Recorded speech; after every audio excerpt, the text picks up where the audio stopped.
The Center for the Future of Arizona recently partnered with the Gallup organization to better understand the shared priorities of Arizonans and how best to affect change on a local and statewide level. Each month, we're looking at the shared public values that most affect Arizonans' everyday lives. And tonight, a look at immigration. As of 2023, it's believed that there are nearly 273,000 undocumented immigrants living in the state. Producer Shauna Fisher and photographer Ron Bruce introduce us to a young woman trying to change the system for the better. Every day, Reina Montoya is paying it forward. I feel that I was one of the lucky ones. Montoya is the founder of Aliento AZ, a grassroots nonprofit dedicated to helping undocumented students adversely affected by immigration laws. Our whole motto is to transform trauma into hope and action, to support children and youth that grew up just like me, who have dreams, aspirations. When Montoya was a young girl, her father whisked the family away from their home in Tijuana, Mexico to escape violence. They eventually made their way to Mesa, Arizona. I didn't know how to speak English when I first moved here, and middle school is already hard enough. So being different, you don't want the spotlight. And I just remember crying and praying to God to stop this and feeling so isolated. Montoya refused to give up. She learned English, made friends, and excelled in school. She was accepted into Arizona State University and received scholarship offers. And that's when her world came crumbling down. I was trying to do the paperwork.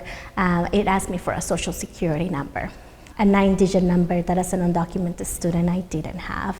Without a social security number, she wasn't legally entitled to those scholarship offers.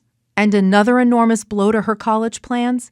Even though Montoya graduated from an Arizona high school, state law required her to pay out-of-state tuition.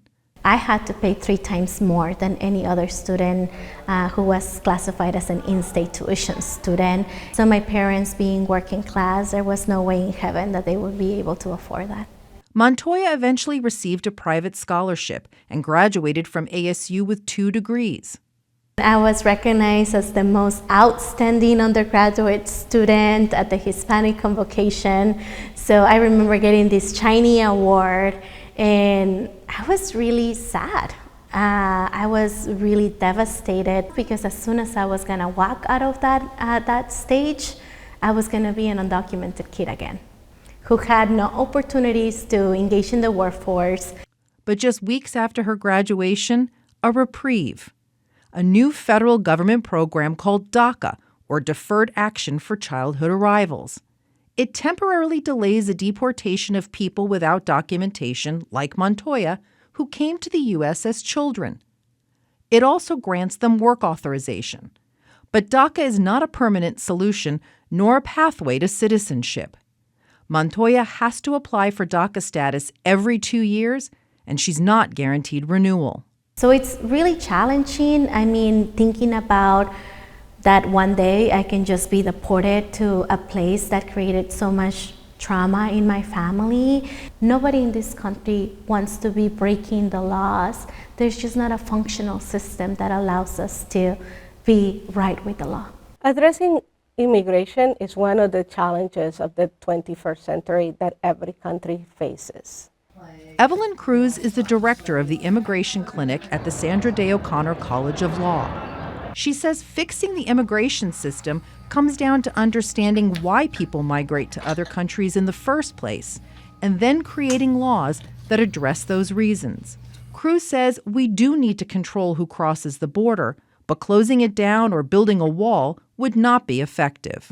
What we also need to do is create systems that allow us to manage it in a way that serves everybody's interests. Because closing doors doesn't make sense for social issues, doesn't make sense for economic reasons, and it does not make sense for community building.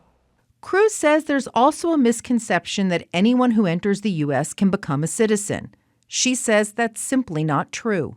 Whether someone can immigrate to the United States, whether someone can be removed from the United States, is a federal process. There are only 3 ways the federal government grants citizenship. The first is if an immediate family member legally living in the U.S. files a petition. Second way is unemployment, and most employment is engineers. The third is by seeking asylum, and the process is far from quick, anywhere from 4 to 10 years and another 5 to achieve full naturalization. While immigrants wait for their green cards, they can work and receive federal benefits like medical insurance. Undocumented immigrants cannot. But when it comes to public benefits, states have latitude to decide who has access to those. Arizona's laws are amongst the strictest in the nation. No financial aid, no health care, and no issuing of driver's licenses or state ID. But recently, Montoya and Aliento AZ led an effort to change the law that almost ended her college dream. Proposition 308 has been a beacon of light. Prop 308 allows undocumented students to receive in-state college tuition rates, and they're eligible for state financial aid. There are stipulations. They must have attended school in Arizona for at least 2 years and graduated. And Montoya says that's what she's fighting for, to be seen as an equal, not as an other. I have dreams just like them. And I'm an Arizonan, and I want them to give me an opportunity to continue to contribute to this state that has been so generous to me. And rather than making assumptions or singular narratives, that we have an opportunity to connect regardless of where we come from.